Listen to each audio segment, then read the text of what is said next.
Study MBBS abroad in Russia, Georgia and Uzbekistan through Dr. Dreams, a dedicated service towards abroad education. For more details, contact 1800-270-1015. Paris ஒலிம்பிக்கில் பங்கேற்றுள்ள இந்திய வீரர் வீராங்கனைகளை நாட்டு மக்கள் அனைவரும் ஆதரவளித்து ஊக்கமளிக்குமாறு பிரதமர் மோடி வேண்டுகோள். உலக அரங்கில் மூவர்ண கொடியை பெருமையுடன் ஏந்த நம் வீரர்களுக்கு வாய்ப்பு கிடைத்துள்ளதாகவும் மனதின் குரல் நிகழ்ச்சியில் பேச்சு.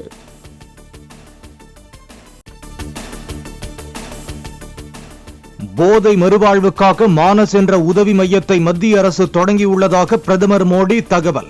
அரசின் இந்த முன்னெடுப்பு போதைப் பொருளுக்கு எதிரான முக்கிய நடவடிக்கையாக இருக்கும் என்றும் கருத்து.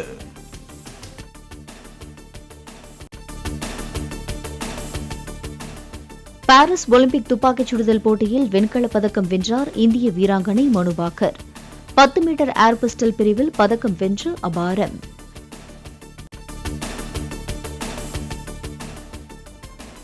மனு பாக்கரின் சாதனை வீராங்கனைகள் பலருக்கு உத்வேகமாக இருக்கும் என குடியரசுத் தலைவர் திரௌபதி முர்மு வாழ்த்து.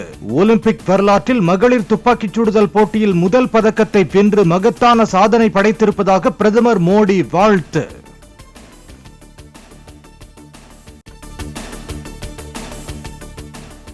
பாரிஸ் ஒலிம்பிக் போட்டியில் ஒரு வெண்கலப் பதக்கத்தை வென்று பட்டியலில் 17வது இடத்தை பிடித்தது இந்தியா. 5 பதக்கங்களுடன் முதலிடத்தில் ஆஸ்திரேலியா, 4 பதக்கங்களுடன் 2வது இடத்தில் சீனா.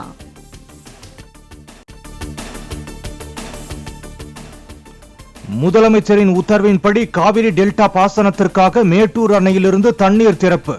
அமைச்சர் KN நேரு தண்ணீரை திறந்து வைத்து மலர்களை தூவினார்.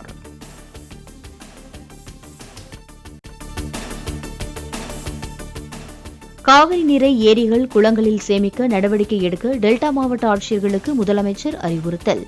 கரையோரங்களில் வசிக்கும் மக்களை பாதுகாப்பான இடங்களுக்கு அழைத்துச் சென்று தங்க வைக்கவும் உத்தரவு. மேட்டூர் அணைக்கு வரும் நீரின் அளவு வினாடிக்கு 1,51,000 கன அடியாக அதிகரிப்பு. காவிரியில் நீர்வரத்து அதிகரித்துள்ளதால் அணையின் நீர்மட்டம் 110 அடியை தாண்டியது.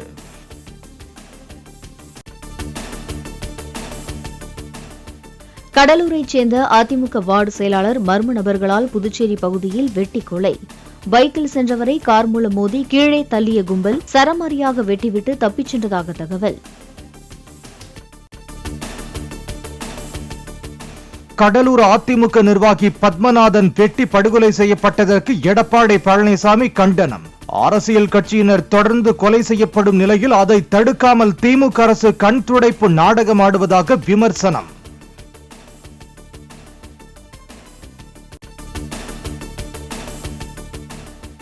தமிழ்நாட்டில் கொலை சம்பவங்கள் நடக்காத நாட்களே இல்லை என எடப்பாடி பழனிசாமி கண்டனம். திமுக மீதான மக்களின் கோபத்தை மறைக்கவே மத்திய அரசுக்கு எதிராக அவர்கள் போராட்டத்தை நடத்தியதாகவும் விமர்சனம். கொலை நடக்காத நாளே கிடையாது.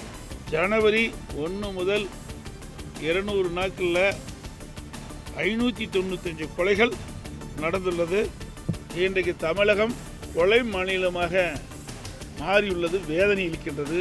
கசாப்பு கடையில் ஆடுகளை வெட்டுவதைப் போல மனிதர்களை வெட்டுகின்ற நிலை மாற வேண்டும். இந்த போதைக்கு அடிமையாகி போதையினால் பல கொலைகள் தமிழகத்திலே நடந்த வண்ணம் உள்ளன. இது கண்டிக்கத்தக்கது.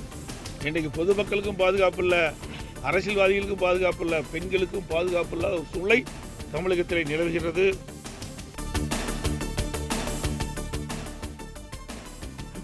சிவகங்கை அருகே 2 வீலரில் சென்ற பாஜக மாவட்ட நிர்வாகியை வழிமறித்து வெட்டி படுகொலை செய்த கும்பல். கொலையாளிகளை விரைந்து கைது செய்ய கோரி பாஜகவினர் சாலை மறியல்.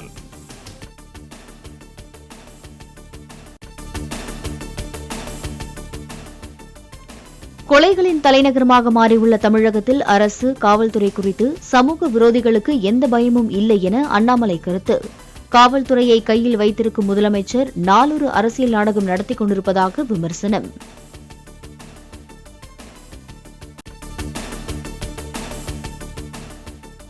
ஆம்ஸ்டாங் படுகொலை வழக்கில் சென்னை கோடம்பாக்கத்தைச் சேர்ந்த 3 பேர் கைது. கொலையாளிகளின் செல்போன் அழைப்புகளின் அடிப்படையில் 3வரையும் கைது செய்ததாக போலீசார் தகவல்.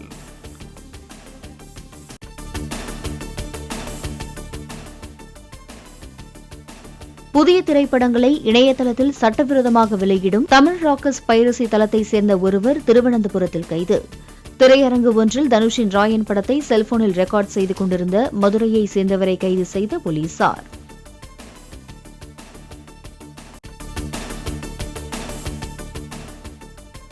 மேற்கு திசை காற்றின் வேக மாறுபாடு காரணமாக அடுத்த 7 நாட்களுக்கு தமிழ்நாட்டின் ஓரிரு இடங்களில் லேசானது முதல் மிதமான மழை பெய்ய வாய்ப்பு.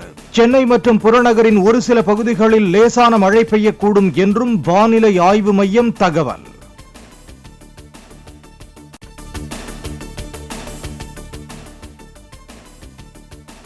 டெல்லியில் IAS பயிற்சி மையத்தில் வெள்ள நீரில் சிக்கி 3 பேர் உயிரிழந்தது தொடர்பாக அதன் உரிமையாளர் கைது. விதிகளை மீறி கட்டிடங்களின் கீழ்த்தளத்தில் இயங்கும் பயிற்சி மையங்கள் மீது நடவடிக்கை எடுக்க டெல்லி மேயர் உத்தரவு.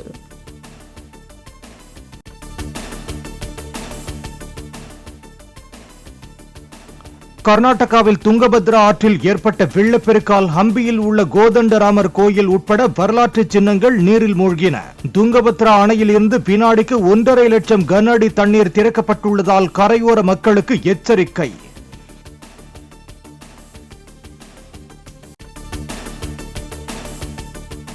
அவெஞ்சர்ஸ் டூம்ஸ்டே படத்தில் ஆஸ்கர் விருது வென்ற பிரபல ஹாலிவுட் நடிகர் ராபர்ட் டவுனி ஜூனியர் நடிப்பதாக அறிவிப்பு. அமெரிக்காவின் சாண்டியாகோ நகரில் நடைபெற்ற காமிகான் நிகழ்ச்சியில் அறிவிப்பு வெளியான நிலையில் ரசிகர்கள் கொண்டாட்டம். பாரிஸ் ஒலிம்பிக் பேட்மிண்டன் போட்டியின் லீக் சுற்று ஆட்டத்தில் இந்திய வீராங்கனை PV சிந்து வெற்றி. மாலத்தீவு வீராங்கனையை வீழ்த்தி அடுத்த சுற்றுக்கு முன்னேறினார்.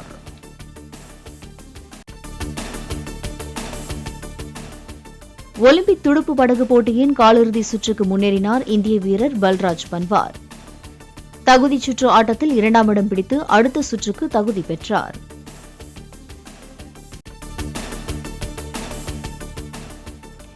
ஒலிம்பிக் துப்பாக்கிச் சுடுதல் போட்டியின் 10 மீட்டர் ஏர் ரைபிள் பிரிவில் இந்திய வீரர் அர்ஜுன் இறுதிப் போட்டிக்கு தகுதி. இந்திய வீராங்கனை ரமிதாவும் இறுதிச் சுற்றுக்கு முன்னேறினார்.